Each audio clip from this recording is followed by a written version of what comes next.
आइए सब सामने देखें। आप जानते हैं, निराशा कभी परमेश्वर की तरफ से नहीं आती। निराशा का मतलब होता है जहां पर आप अपनी होप खो रहे हैं, आप अपनी आशा खो रहे हैं। और जब लोग अपनी आशा खो देते हैं ना, तो लास्ट में माइंड इस चीज पे सेटल होता है, अब जो हो रहा है वही होने दो। हम फाइट करना बंद कर देते हैं। बहुत सारे लोग निराश हो जाते हैं, और जानते हो निराशा आपको कहां लेके आना चाहती है?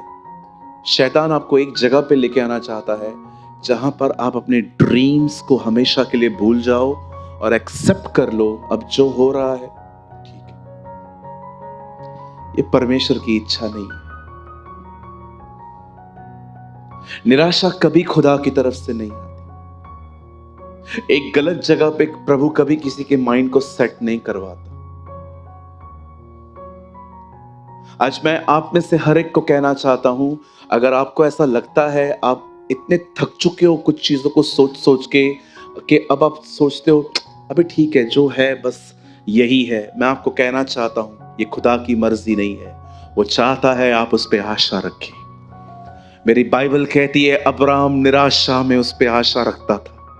वो जब भी सारा को देखता था वो सोचता था इससे बच्चा कैसे होगा, लेकिन जब वो खुदा को देखता था उसे उम्मीद मिलती थी कि तू सब कुछ कर सकता है। ये परमेश्वर की मर्जी नहीं है कि आप एक होपलेस लाइफ जिए जिसमें आपकी मेंटालिटी, आपकी सोच इस चीज पे सेट हो जाए कि अब जो है यही है और आप अपने ड्रीम्स को खो दें।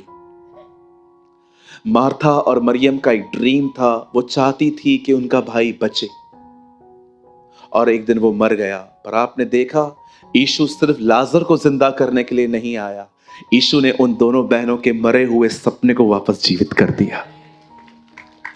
मैं आप में से हर एक को कहना चाहता हूं, कई अपने पास वाले को निराशा कभी खुदा की तरफ से नहीं आती है।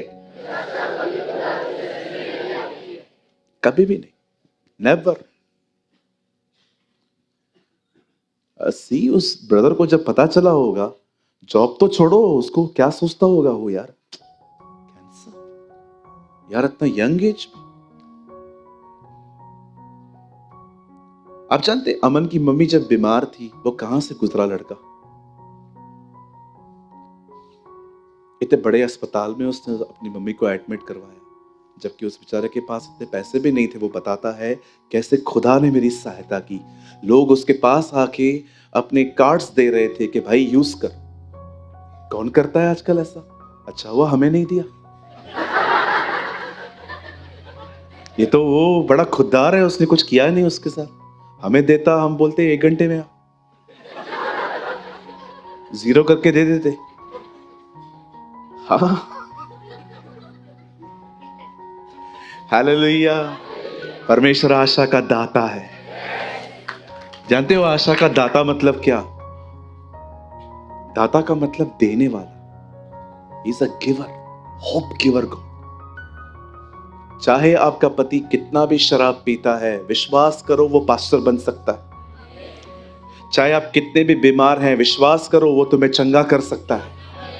चाहे आपके अंदर सेना ही क्यों ना हो, एक दिन वो आपको ऐसा बना देगा कि आप में सिर्फ पवित्र आत्मा ही पवित्र आत्मा होगा। ओ मैं आपको कहना चाहता हूं, जो याकूब को इज़राइल बना सकता है, जो इब्राहिम को अब्राहम बना सकता है, जो शिमोन को पतरस बना सकता है, जो शाऊल को पौलुस बना सकता है, जो हम जैसे पापियों को देख के हमें धर्मी कह सकता है, वो सब कुछ कर सकता है। He is a amazing God.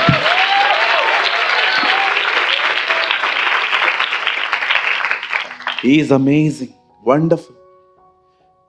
एक परमेश्वर के दास ने कहा, मेरे जन्म से अधिक मेरी मृत्यु महिमामय होगी। एक परमेश्वर के दास ने कहा, जिस दिन मैं पैदा हुआ था मैं बहुत रोया था, लेकिन जिस दिन मैं मरूंगा मैं रोऊंगा नहीं, क्योंकि मुझे पता है। ओ बिली ग्राहम ने कहा, जिस दिन तुम सुनो कि मैं मर चुका हूं तो विश्वास मत करना कि मैं मर चुका हूं, मैं पहले से अधिक जीवित हूं। आप जानते हैं डेथ हमारे लिए सिर्फ एक दरवाजा है एड्रेस बदलने का। हम मरेंगे थोड़ी, हम सिर्फ पता बदलेंगे। कितनों को मरना है?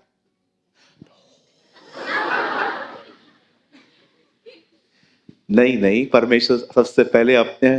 कोई भी लोग मुझे कहते हैं ना मुझे मरना है, मैं बोलता हूं यीशु मर चुके हैं, तू जी। यीशु आपको मारने के लिए थोड़ी मरा। यीशु इसलिए मरा ताकि हम जी सके। कहिए, प्रभु चाहता है हम जिए। बोलिए, बहुतायत का जीवन, abundant life the Bible says. Amen. So आज हम हमला करेंगे निराशा पे। मैं विश्वास करता हूं आज आशा का बपतिस्मा मिलेगा।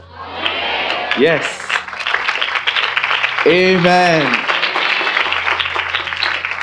आज प्रभु आपको बड़ी उम्मीद देने वाले, और जो उम्मीद देता है वो उसे पूरा भी करेगा। आमेन। आप सब मेरे साथ अपनी बाइबल खोलें। हम बाइबल की खूबसूरत किताब खोलेंगे, Romeo, the book of Romans chapter 8। और एक आपसे निवेदन है, आप में से कोई भी मोबाइल में बाइबल नहीं खोलेगा, आपके पास हार्ड कॉपी है मेरी तरह तो आप खोलें, आपके पास नहीं है लुक एट द प्रोजेक्टर। 8 अध्याय। ये फोन में है ना एक बड़ा गड़बड़ है, नोटिफिकेशन है ना, नोटिफिकेशन आते हैं ना, चेक कर, मैं आया हूं चेक कर।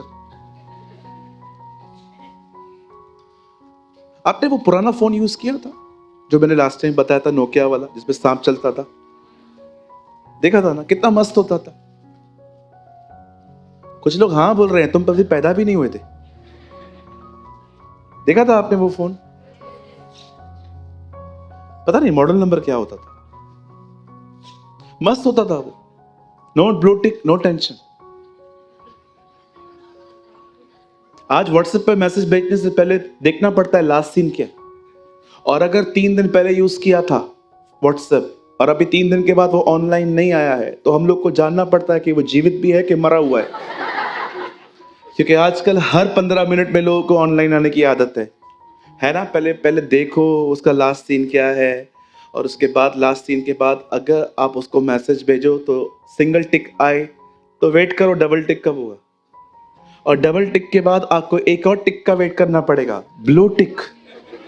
और अगर ब्लू टिक के बाद भी उससे संदेश नहीं पड़ा तो समझ जाओ तुम्हारा कोई कांड उसे पता चल गया है, इसलिए वो तुम्हें रिप्लाई नहीं कर रहा है। कितना ओवर थिंकिंग आ गया है ना इसकी वजह से। क्या फोन होते थे वो, बटन वाला, देखा होगा बटन वाला, 7 मारे से फेंको टूटता नहीं है। बच्चे कई बार खाना खाते खाते बाहर चले जाते थे और हम पूरा ढूंढते थे, वो फिर इशारों में उसको पूछते थे फोन किधर है, और वो बोलता रहा। देखा था आपने, है ना? कितना ओवर थिंकिंग है ना आजकल टेक्नोलॉजी में। चलो ये मेरा मुद्दा नहीं था। रोमियो 8 अध्याय, और ब्रदर जी आप लगाइए 8 का 14th वर्ड, 14 वचन।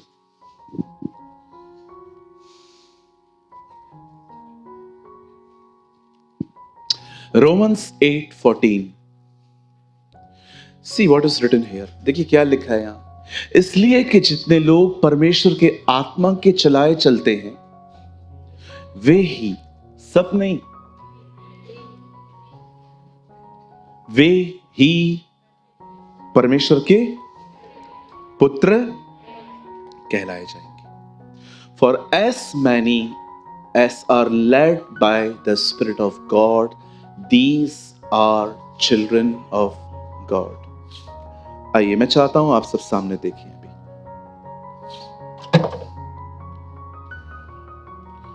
हमारी बाइबल रोमियो के 8 अध्याय में एक खूबसूरत बात कहती है।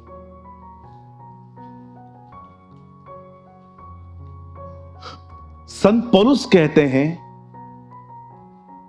भले ही हम शरीर में रहते हैं, पर वो चाहता है और वो कहता है कि हम शरीर में न चले, हम आत्मा में चलना सीखें।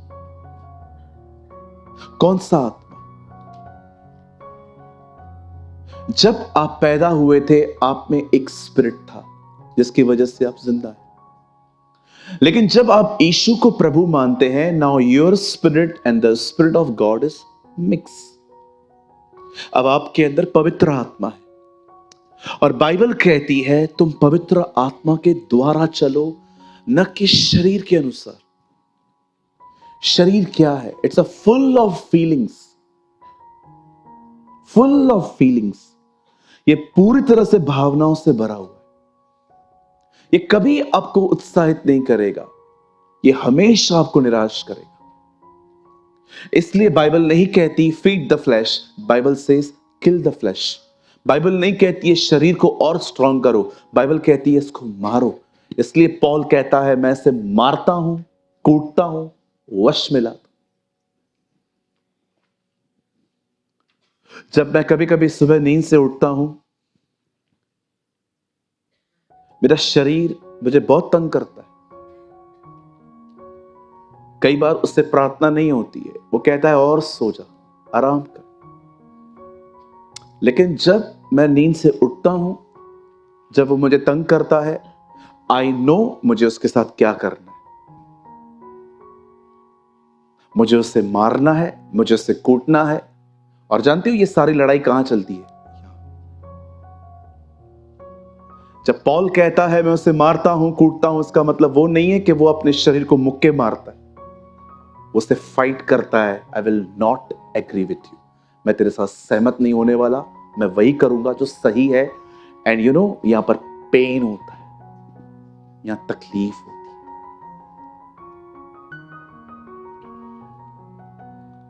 यही तो लड़ाई है।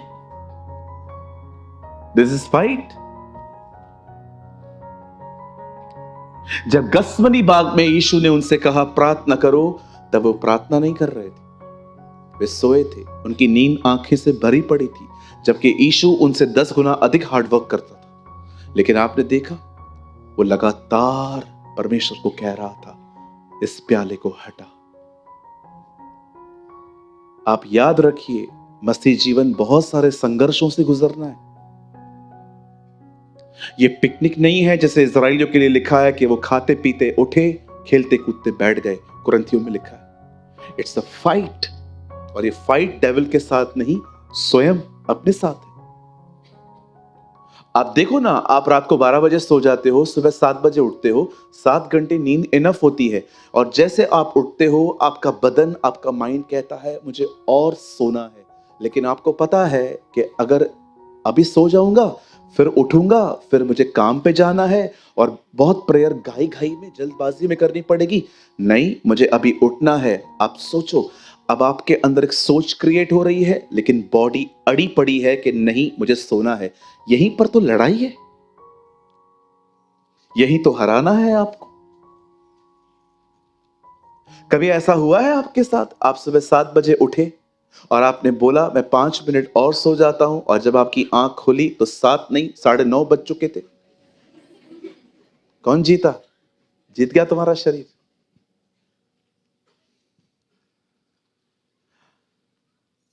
मुझे एक पास्टर ने कहा, पास्टर जी कुछ बताइए, आप प्रभु में कैसे बढ़ते हैं? मैंने कहा अंकल, रूल नंबर 1, अपने खिलाफ जाना सीखो,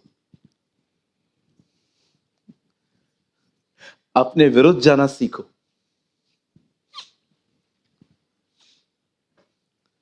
हम सोलापुर में थे, कई है 16, क्योंकि वो 16 गांव से बना है। Very beautiful city. हम लोग सोलापुर गए थे। हम दोपहर में फ्री हो गए मीटिंग के बाद, और मुझे पता चला कि 1-1.5 घंटे के बाद, मतलब मुझे पता था 1-1.5 घंटे के बाद मुझे एक मीटिंग लेनी है। मुझे पता था मेरा जो पेट है ना, बिल्कुल सुबह से खाली था, मैंने पानी तक नहीं लिया था, और मुझे अभी फिर से प्रीच करना था। तो मुझे लगा मुझे थोड़ा सा खाना पड़ेगा, अदरवाइज मुझे प्रॉब्लम होगी। हम एक रेस्टोरेंट में गए, हमने वहाँ पर एक जूस ऑर्डर की, और हमने वहाँ पर कुछ चाइनीज ऑर्डर किया। एक भाई वहाँ पर बैठे हुए थे, उन्होंने मुझे कहा पास्टर प्रेमानी हम आपकी मीटिंग से ही आ रहे हैं। मैंने कहा थैंक यू। उन्होंने कहा आप खाइए, और उन्होंने जाके वेटर को बोल दिया कि जो ये खाएंगे बिल मैं पे करूंगा। ये हमें बाद में पता चला।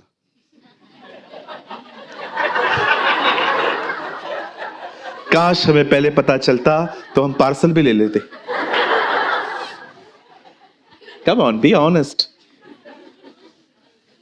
मैं मजाक कर रहा हूं, मुझे अच्छा लगता है आपको हंसाते हुए। जब मैंने पहला निवाला खाया, क्या था उसका नाम, क्या खाया था हमने, सेजोन नूडल्स राइट कुछ, हाँ सेजोन नूडल्स सी। अभी तक अभी तक नशा उतरा नहीं है। सेजोन नूडल्स इतना मस्त था, खाने में इतना मजा आ रहा था, मेरे को मन कर रहा था मैं और खाऊं, लेकिन मुझे पता था मैंने ज्यादा खा लिया तो मैं जूम पर आपके सामने हर प्रचार में ऐसा कहूंगा, प्रभु महान है।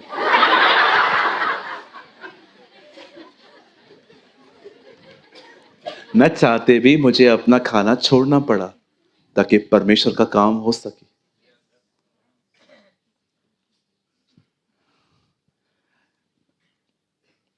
आप जानते हैं पौलुस कहता है, आप आपके अंदर पवित्र आत्मा है और परमेश्वर चाहते हैं आप आत्मा के अनुसार चलें, न कि शरीर के अनुसार। आपकी फीलिंग्स आपको लीड नहीं करनी चाहिए। कोई कहते, कुछ लोग, पता है एक टीचिंग है, यूट्यूब पे जाइए, वो कहते हैं मन परमेश्वर है। मैं मजाक नहीं कर रहा हूं, मुझे नाम भी पता है उनका, भड़क जाएंगे नाम लूंगा तो। कहते हैं मन परमेश्वर है। अभी मेरा मन कर रहा है मैं उठूं और मैं स्पीकर उठाऊं और वो जो लास्ट में गौरंग बैठा है ना उसके सर पे फोड़ दूं। परमेश्वर कह रहे हैं तुझे मारने के लिए। कहते हैं मन परमेश्वर है, जो मन कहे वो करो। वेरी गुड ब्रदर, तुम्हारे पांव कहां है? नहीं पढ़ूंगा, नहीं उल्टा करूंगा। कहिए पास वाले को, don't focus on every nonsense. कृपया अपने पास वाले से कहिए, सब बकवासों पे ध्यान न दो।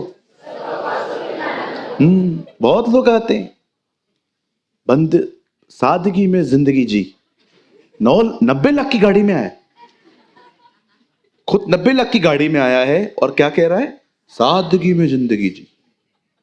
ढोंगी, कुछ भी बोलते रहते हो, ना करनी ना कथनी, कुछ फर्क कुछ है एक्शंस में और कुछ बोलने में, कुछ है, सब अलग अलग है।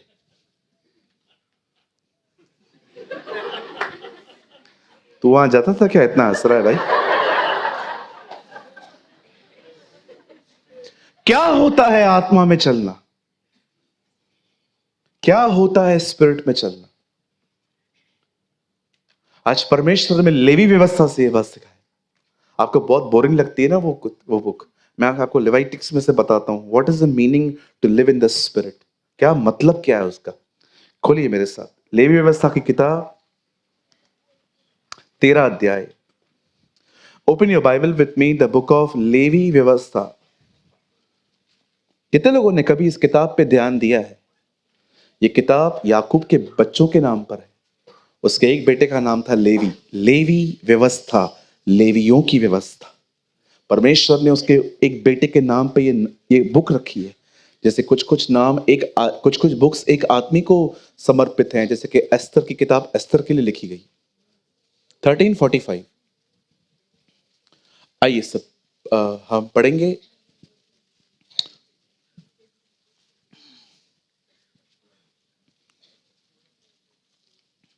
थर्टीन 45,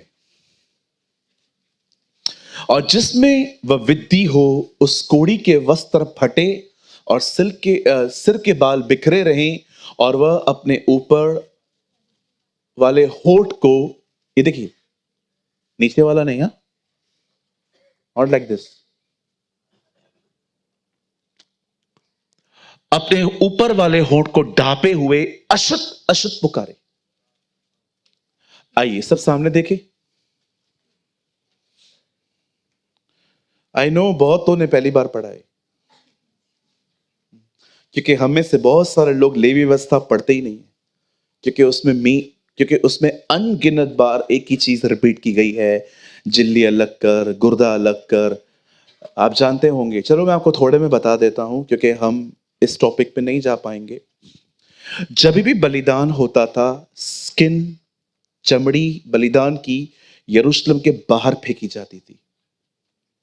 मीट याजक लेता था और ब्लड खुदा को दिया जाता था। यह हर बलिदान का नियम है,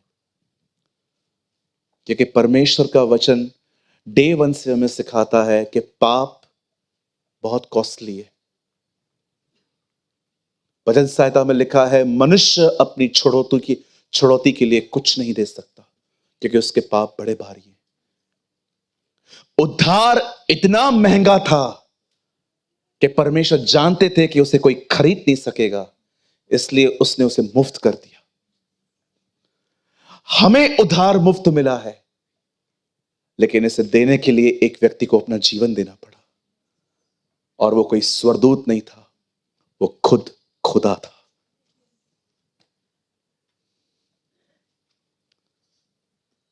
कुछ लोग बिलीव नहीं करते हैं कि खुदा त्रिएक है। अगर यीशु मर गया तो उसे जीवित किसने किया?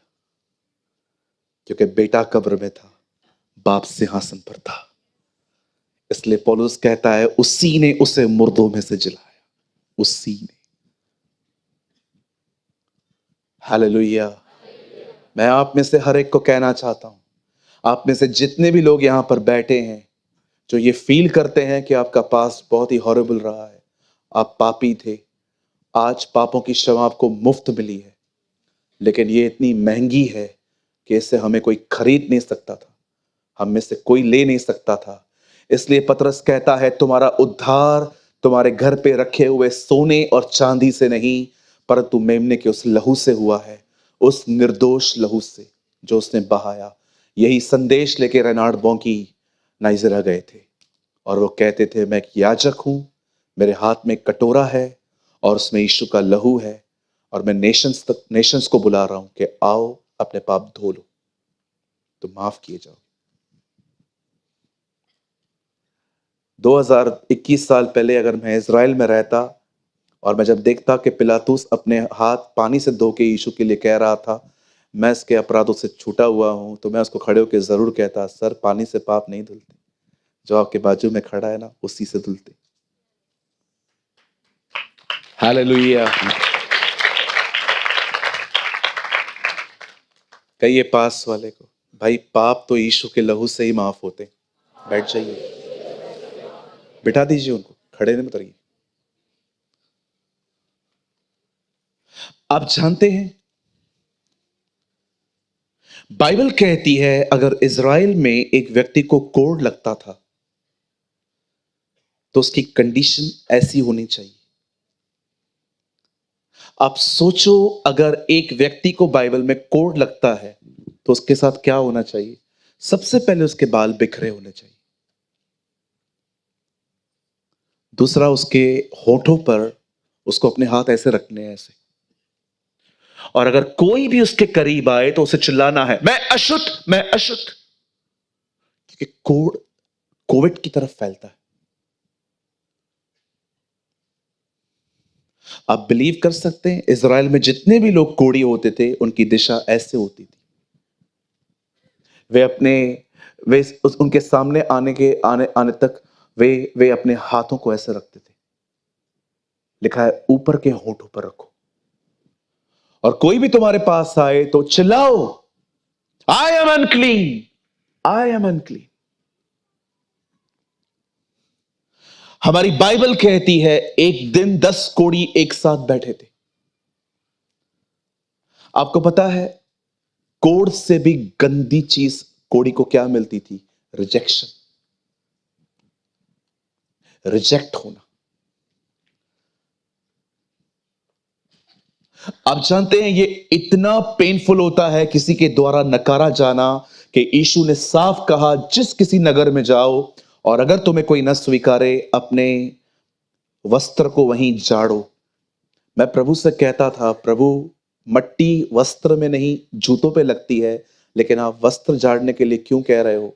प्रभु आपको समझाना चाह रहे थे, जब कोई तुम्हें रिजेक्ट करे तो उस रिजेक्शन को कैरी मत करो, उधर ही छोड़ के आओ। मैं आप में से हर एक को कहना चाहता हूं, यदि आप में से कोई भी ऐसा है जिसको लगता है कि पास्टर किसी ने मुझे रिजेक्ट किया है, भूल जाओ और उसे देखो जिसे तुम्हें एक्सेप्ट किया है। He is the one who accept you. मुझे आज भी याद है, मैं एक चर्च में प्रचार कर रहा था, एक लड़का मुझे मिला और उसने बहुत सारी गलतियां की अपने जवानी के दिनों में। वो लड़की बना था। उसने कहा, पास्टर आज मुझे महसूस हो रहा है कि मैंने क्या किया है, क्या प्रभु मुझे इस दिशा में भी स्वीकार करेगा? मैंने कहा हाँ, वो करेगा। रो पड़ा। बोलता है, पास्टर जी मैं जानता हूं मैंने कुछ गलतियां की हैं अपने जवानी के दिनों में, लेकिन अब मुझे महसूस हो रहा है कि मैं बहुत गलत हूं। क्या पास्टर परमेश्वर मुझे स्वीकार करेगा? मैंने कहा क्यों ना करेगा। जब वो मनुष्य को स्वीकार कर सकता है तो वो हमें स्वीकार क्यों नहीं कर सकता? कुछ भाई बहन सोचते हैं क्या प्रभु हमारा उपयोग कर सकता है? एक औरत ने 5 पति बदले थे, यीशु ने उसका भी उपयोग किया, वो हमारा क्यों नहीं करेगा? लेकिन परमेश्वर आपसे एक उम्मीद चाहता है, वो आपसे एक आशा करता है कि जब आपको पता चले आप कहां गलत हैं, आप उन गलतियों को दोहराएं नहीं। Don't repeat your mistakes. अगर आज परमेश्वर ने आपको दिखाया है कि आप गलत हो और आपको बिलीव हो रहा है कि yes pastor I am wrong, उन गलतियों को फिर से दोहराओ मत। ये गलतियां आपको स्पॉइल कर देंगी। आप जानते हैं, मेरी बाइबल कहती है 10 कोढ़ी यीशु को मिले, उन 10 के 10 ने यीशु मसीह को पुकारा। कितनी अमेजिंग बात है। उन 10 लोगों को एक बात पता थी, पूरी दुनिया हमें रिजेक्ट कर सकती है लेकिन ये हमें रिजेक्ट नहीं करेगा, वो हमें मुझे एक्सेप्ट करेगा। आदमी करीब आने पे वो चिल्लाते थे, मैं अशुद्ध, मैं अशुद्ध, मैं अशुद्ध, ताकि लोग उनसे दूर भागे, ताकि वो बीमार न पड़े। लेकिन बहुत समय के बाद उन्होंने एक ऐसे व्यक्ति को देखा जिसके विषय में वो जानते थे कि अगर वो हमारे करीब आया तो पत्थर लेके नहीं पर दया लेके आएगा। मैं आप में से हर एक को कहना चाहता हूं, मेरे भाइयों मेरी बहनों, कभी न भूले कि हमारा परमेश्वर एक दयालु परमेश्वर है। He is a God of mercy। आपको ऐसी बीमारियां लग जाए ना जहां पर लोग आपके बाजू में खड़े भी न रह पाए, उन बीमारियों में वो आपको खड़े रहना तो छोड़ो, वो आपको गले लगाएगा। He is a wonderful Jesus। He is a compassionate Jesus। मैं आप में से हर एक को बताना चाहता हूं, इन लोगों की तरह बनिए जो भले कोढ़ी थे लेकिन वो उसे जानते थे, वो उसे पहचानते थे। ये मुझे नहीं पता है वो उसे कैसे पहचानते थे, लेकिन अगर उन्होंने उसे पुकारा कि हे यीशु हम पर दया कर, वे निश्चय जानते थे कि वो दयालु है। मैं एक सवाल पूछ सकता हूं आपसे, जब आपके ऊपर प्रॉब्लम आती है आप सबसे पहले किसको पुकारते हैं? खुदा को कि व्हाट्सएप स्टेटस के द्वारा किसी और को?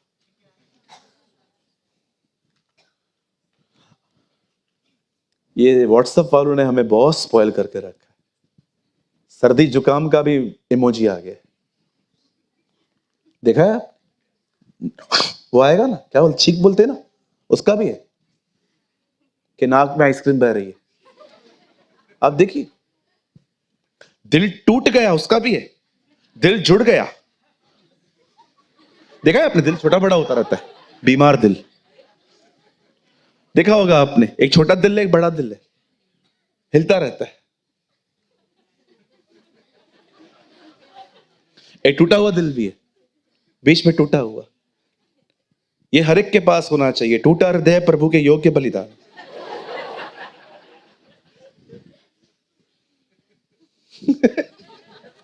सब दे दिया।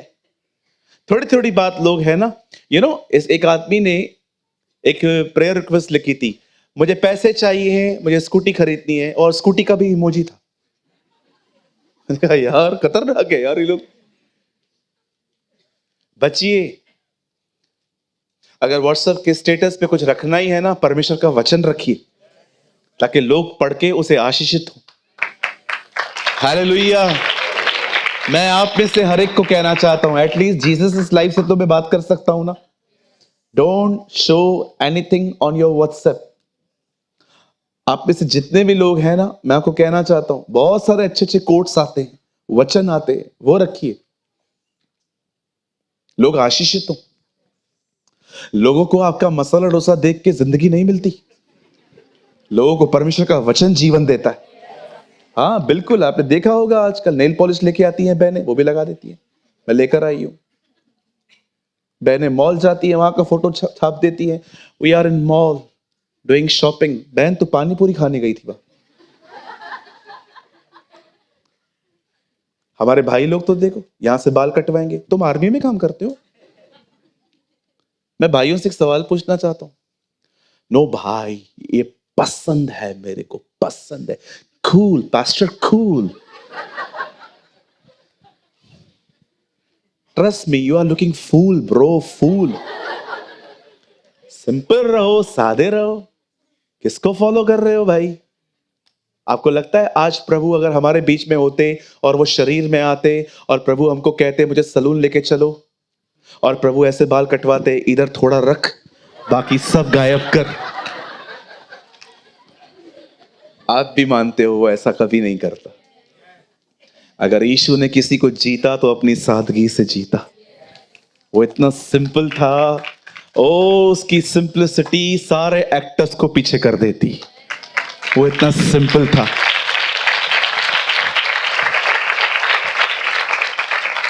Don't follow the world. जो दिखता है वो बिकता है। परमेश्वर के राज्य में जो नहीं दिखता है वही बिकता है। यस, धन्यवाद, एक ने यस कहा। जानते हैं, जब उन 10 कोड़ियों ने यीशु को पुकारा, हे यीशु दया कर। अब जानते हो, मत्ती 8 अध्याय में भी एक कोड़ी यीशु को मिला था, जब यीशु प्रचार करके नीचे उतर रहे थे, और मेरी बाइबल कहती है यीशु ने उसे छुआ और कहा, मैं चाहता हूं तू शुद्ध हो जा। लेकिन इन 10 कोड़ियों को प्रभु ने छुआ नहीं, उन्हें वचन दिया, जाओ अपने आप को याजक को दिखाओ। आप जानते हैं, वो कोड़ी ही थे, लेकिन अब उनके पास एक चीज अलग थी, उनके पास वचन था। और बाइबल कहती है वे अपने कोड को इग्नोर करके आगे बढ़ते गए, आगे बढ़ते गए, आगे बढ़ते गए, और बाइबल कहती है रास्ते पे चलते चलते वे चंगे हो गए। जानते हो आत्मा के अनुसार चलने का मतलब क्या है? जो आप महसूस कर रहे हो उसको पीछे लाओ, और जो खुदा ने आपको कहा है उस पर ध्यान दो। आत्मा में चलने की शुरुआत यहां से होती है। हम में से बहुत सारे लोग शायद इस चीज को समझ नहीं पाते हैं। अनफेथ फीलिंग्स हैं। Good morning. अनफेथ फीलिंग्स हैं। जो आप महसूस करते हो उस पर मन लगाने से आप में अनफेथ क्रिएट होना स्टार्ट हो जाता है। अविश्वास की जड़ ही भावनाएं हैं। इन लोगों से सीखो। इनके पास कोड था। मैं आपको क्लासिक एग्जांपल देता हूं, एक अविश्वास पैदा कैसे होता है। यहां देखिए, एक स्वर्गदूत जकरिया के पास जाता है। वो उसे कहता है, जकरिया आपके घर पे एक बेटा आने वाला है। जितनी डिटेल्स उसने जॉन द बैप्टिस्ट के लिए दी ना, आप पढ़ के देखो, किसी बालक के लिए, किसी बच्चे के लिए इतना नहीं आया है डिटेल। उसको क्या कहता है? तेरे घर में बेटा पैदा होने वाला है, वो शराब नहीं पिएगा, उसके सर पे कभी उस्तरा नहीं चलेगा, वो आशीषित होगा, वो बचपन से पवित्र आत्मा से परिपूर्ण होगा। मैं आपसे एक सवाल पूछना चाहता हूं। सब सुनने के बाद उस आदमी ने क्या कहा? मैं ये कैसे मान लूं, मैं तो बूढ़ा हूं। बताइए, अविश्वास कहां से आ रहा है? शरीर से। आप कहोगे पास्टर गलत क्या है इसमें? बूढ़ा तो है। क्यों? क्या परमेश्वर ने 100 साल के अब्राहम को बेटा नहीं दिया था? अविश्वास की जड़ पता है क्या है? फीलिंग्स पे ध्यान देना। आप दुआ कर रहे हो, एक चीज बदल जाए, बदल जाए, बदल जाए, बदल जाए, और जैसे आप दुआ करके उठते हो कोई बदलाव नहीं है, और आपके अंदर से फीलिंग्स आ रही हैं कुछ भी ठीक नहीं है। अब आप वापस फीलिंग्स को इतना गहराई से सुन रहे हो, समझ रहे हो। यहीं से स्टार्ट होता है अनफेथ, अविश्वास। इन लोगों को देखो, इन्होंने यीशु के सामने अपने हाथ नहीं रखे सामने, उन्होंने यीशु के सामने ऐसा नहीं किया, मैं अशुद्ध, मैं अशुद्ध, उन्होंने ये नहीं कहा, जबकि यीशु ज्यादा दूर नहीं था इनसे, लेकिन उन्होंने यीशु को पुकारा और यीशु ने उनको वचन दिया, उन्होंने इस वचन को लिया, वे चंगे हो गए। आप जानते हैं याईर के घर के अंदर एक लड़की थी, वो बेटी थी, वो बीमार थी, यीशु उसको चंगा करने जा रहे थे, लेकिन रास्ते पे क्या पता चला, वो मर चुकी है। और प्रभु ने सुनकर कहा, डर मत, केवल विश्वास रख। जानते हैं उस आदमी ने मृत्यु की खबर को साइड करके जो यीशु ने कहा उसे कैरी किया, वो यीशु के साथ गया और यीशु उसके घर में गया, यीशु ने उसकी बेटी को जिंदा कर दिया। मैं आप में से हर एक को कहना चाहता हूं, वे लोग जो महसूस करते हैं कुछ लेकिन उस पर ध्यान नहीं देते, लेकिन जो एवरी सैटरडे वर्ड प्रीच होता है, संडे वर्ड प्रीच होता है, वो उसको कैरी करते हैं, वो उसको थाम के चलते हैं। मैं आप में से यीशु मसीह के नाम में हर एक को कहना चाहता हूं, जो याईर के साथ हुआ, जो उन 10 कोड़ियों के साथ हुआ, वही आपके साथ होगा। परमेश्वर आपको उठाएगा, प्रभु आपको ब्लेस करेगा। मेरे भाई, इन दिनों में जो तू महसूस कर रहा है उसे हराना सीख, and carry the word of God. दाऊद कहता है, मैंने तेरा वचन अपने हृदय में रखा है ताकि गुनाह न करूं। मसीह के वचन को अधिकाई से अधिकाई अपने दिल में बसने दो। आपको डिस्करेज करने वाला पता है कौन है? आपकी खुद की फीलिंग्स। क्या ये 10 लोग हैं ना, पीढ़ियों को इन्होंने सिखाया है आत्मा में चलना क्या होता है, भले ही बीमार थे। कभी आपने सोचा है आप इतनी निराश क्यों रहते हैं? किधर है आपका जॉय? कितने लोग हैं हर दिन जॉयफुल रहते हैं, आपकी मॉर्निंग ऐसे होती है कि आप उठ जाओ, सारे घर को पता चल जाता है कि आप उठ गए। है ऐसी मॉर्निंग? हेलो, मैं आपसे पूछना चाहता हूं, आपकी सुबह जब आप उठते हो सबको पता चल जाता है आप उठे हो? ओ, जैसे आप उठे, आवाज आ रही है आपके रूम से, यीशु ने हमें बचाया है पापों के जाल से, हे गाओ हालेलुया। और जितने लोग सो रहे थे उठ गया ये। ओ, ये उठा, इसका चिन्ह क्या है? आराधना हो रही है। यहां पर सब उठ जाते हैं आपको उठाने के लिए। कैसी है आपकी शुरुआत? आप ऐसे हैं जैसे आप अपने कमरे से बाहर निकलते हैं माहौल बदल जाता है। जैसे आप आए, आपके घर में आपकी बेटी, आपका बेटा, आपकी वाइफ, जो भी घर के अंदर लोग बैठे हैं, सब बात कर रहे थे और बड़ी निराशाजनक बातें कर रहे थे, कोविड वापस आने वाला है। और आप बीच में गए और आपने बीच में जंप मार के कहा, कौन बोला कोविड आने वाला है? यीशु आने वाला है। My Lord is coming, confirm, वो निश्चय आएगा।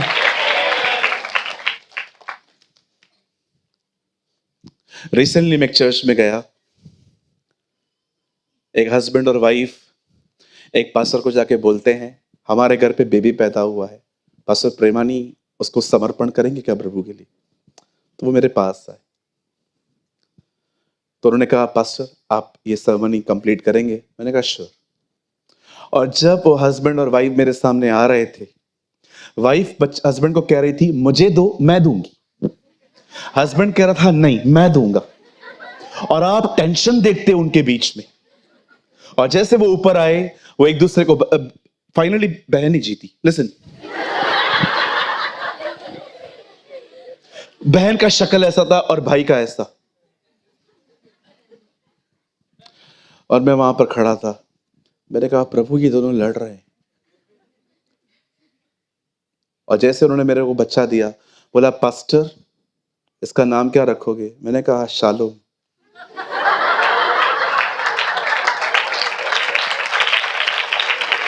पास्टर आप इसका नाम शालोम क्यों रख रहे हो?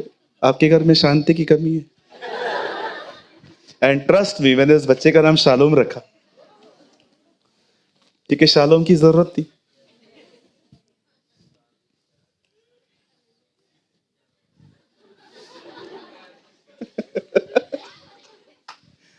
हालेलुया। मैं आपसे पूछना चाहता हूं, मुझे बताइए किस पे ध्यान है आपका? मैं इससे पहले कुछ बोल रहा था ना, वचन पर विश्वास करना 15 मिनट पहले बोला था मैं। चलो कोई बात नहीं, आइए सब सामने देखें। मुझे बताइए किस चीज पे आपका ध्यान है? कहां है आपका ध्यान? किस तरफ देखते हैं आप? Don't be like Zechariah, be like Abraham. वचन पर फोकस करो, वचन को देखो। हाँ मुझे याद आ गया, जब आप घर में उठते हैं, आप एक ऐसे व्यक्ति होने चाहिए, इतने विश्वास से जीने वाले, इतनी आत्मा से जिंदगी जीने वाले चाहिए कि आपके उठने से सबको पता चले कि आप उठे हो। आप जैसे कमरे में आओ और लोग बात कर रहे हैं कि कोविड आने वाला है, आप चले जाओ और उनको बोलो कोविड नहीं आ रहा है, जीसस आ रहे हैं। Be a history maker.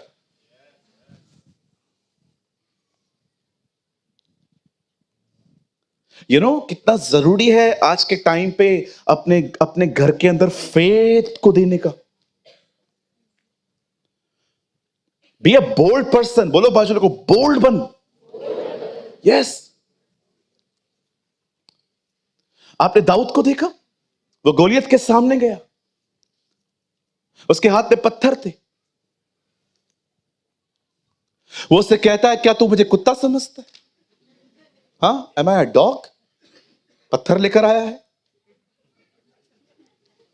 Dawood अंदर से सोचता होगा है तो तू वही। आप पढ़ के देखिए, वहां पर लिखा है। जब दाऊद गोलियत के सामने जाता है, उसके हाथ में पत्थर थे और गोलायत दूर से उसको देख के कहता है मैं क्या कुत्ता हूं जो तू मुझे पत्थर मारने के लिए लाया है? दाऊद के वर्डिंग सुने आपने? तो बाला और तलवार लेके आया है, परंतु मैं सेनाओं के यहोवा के नाम से आया। What a man of God. आज वो तुझे मेरे हाथ में करेगा और मैं तेरे सर को धड़ से अलग करूंगा और मैं तेरे बदन को आकाश के पक्षियों को खिलाने के लिए दूंगा। तब समस्त पृथ्वी जान लेगी कि इज़राइल में एक परमेश्वर है।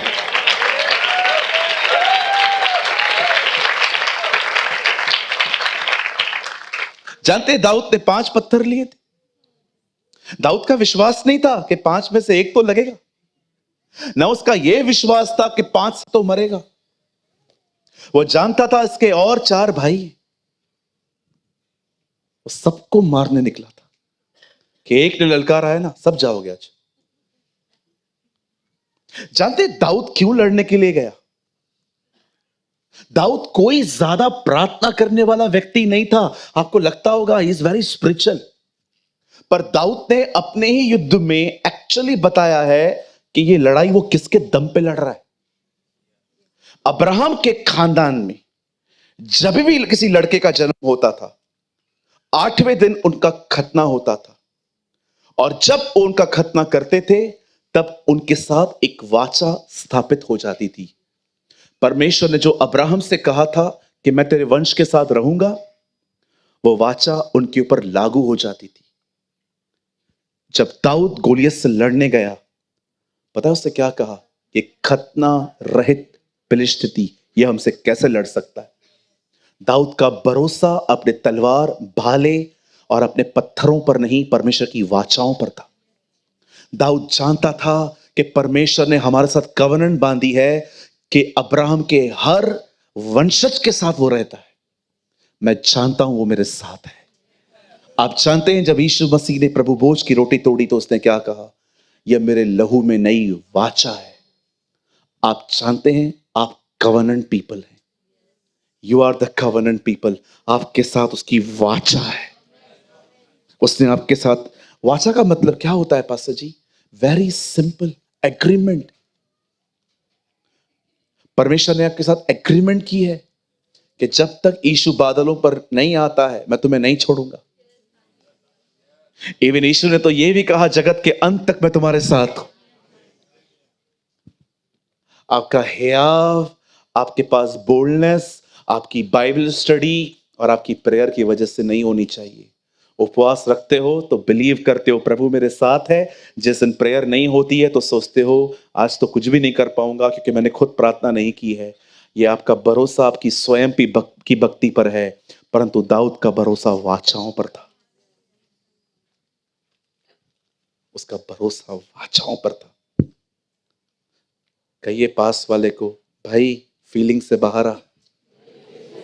हाँ, कुछ लोग बेचारों की तरह जिंदगी बिताते हैं। चर्च में भी आएंगे ना, क्या हुआ कोर्ट केस हार गया है क्या? ऐसे बैठे रहेंगे। कुछ लोग आते हैं मीटिंग में, पहले ऐसे बैठे रहते, फिर ऐसे बात में, भाई तकिया साथ लिया। Don't live your life like a victims. आप विक्टिम्स की तरह मत जियो, बिल्कुल नहीं। कहो पास वाले को, तो विक्टिम्स नहीं विक्टोरियस में गिना जाता है।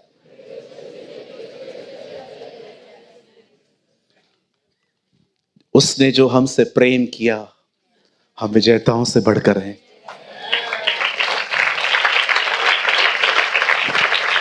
मैं बंद करने से पहले आपको कुछ कहना चाहता हूं। कहिए, मैं सिर्फ विजेता नहीं हूं, मैं विजेताओं से बढ़कर हूं। जानते हो परमेश्वर जब ये कहता है तो विजेताओं से बढ़कर है, इसका मतलब क्या है? जब यहोशापात के सामने 3 देश आ रहे थे उसे मारने, यहोशापात ने परमेश्वर को दुहाई दी। प्रभु ने उससे कहा तुम जाओ लड़ने के लिए, लेकिन तुम्हें लड़ना नहीं पड़ेगा, तो मेरी तरफ से बचाव देखोगे। जब वो वहां पर गया, जानते हैं वो देश आपस में लड़के खत्म हो चुके थे। बताओ कौन जीता? यहोशापात। बाइबल कहती है विजेताओं से बढ़कर। अब ये क्या है? जब यहोशापात वहां जाता है तो वो देखता है वो सब मर चुके हैं। पता है वो क्या करता है? जो उनकी लूट पड़ी थी ना, वो भी लेके आता है। विजेताओं से बढ़कर, जय भी पाई, लूट के भी आए। इसे कहते हैं विजेताओं से बढ़कर। हम पाप पर जय भी पाएंगे, शैतान को घूंसे भी मारेंगे।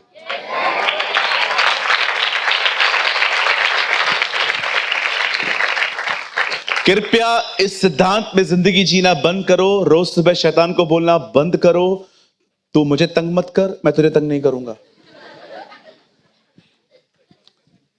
प्रार्थना करो आप उससे अधिक से अधिक डैमेज कर पाओ। जो बाप का दुश्मन वो हमारा दुश्मन, जो हमारे बाप का दोस्त वो हमारा दोस्त। हालेलुया। अपने पास वाले को कहिए, be a bold man and a women.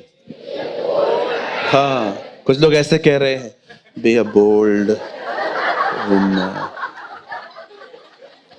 और मेरी बहन उठे, सोच तेरा ईयर रिंग उतार के कोई लेके गया है। हाँ हाँ पास्टर, हाँ कौन लेके गया है? उधर ही है। अरे बोल्ड बनो, ये धमकियों से किसी के डरने का नहीं। किसी ने कहा जो परमेश्वर का डर रखते हैं उन्हें किसी से डरने की जरूरत नहीं है।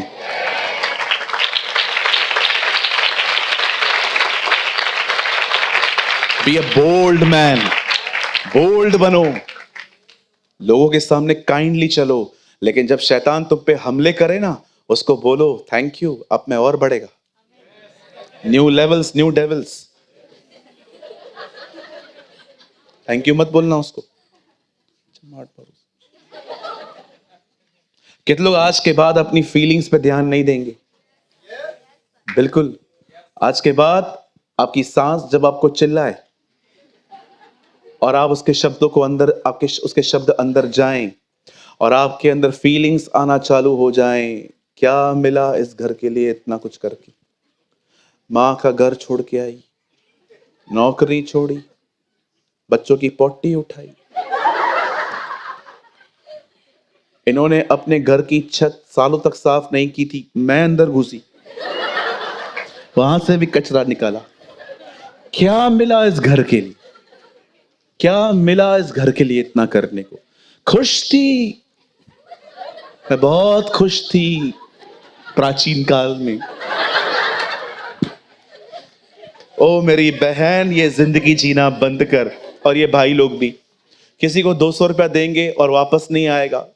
200 रुपये, 200 रुपये।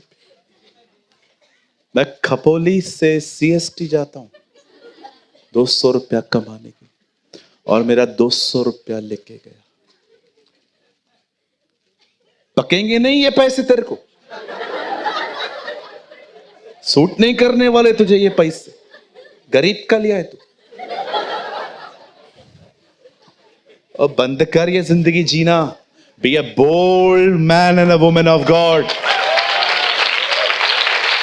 आज के बाद सांस कुछ भी कहती है, बोलो पिता धन्यवाद, क्योंकि तू उस लेडी के द्वारा मुझे हम्बल कर रहा है। आपका पैसा नहीं आए, प्रभु को बोलो धन्यवाद प्रभु, ये दिखाने के लिए इंसान अविश्वासी ही है, तू विश्वास योग्य। Change your attitude. कहिए मेरे पीछे, अपने व्यवहारों को बदलो। कहिए इंग्लिश में, चेंज योर एटीट्यूड। यस, आप जकरिया की तरह न बने जिसको सब कुछ कहा गया और उसने कहा मैं तो बूढ़ा हूं। आप मरियम की तरह बनो, सारी खबरें सुनने के बाद कहें मुझे तेरे वचन के अनुसार हो।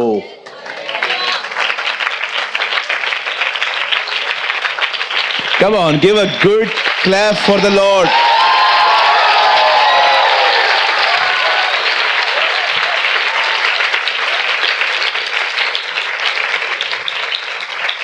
अपनी फीलिंग्स को हराओ।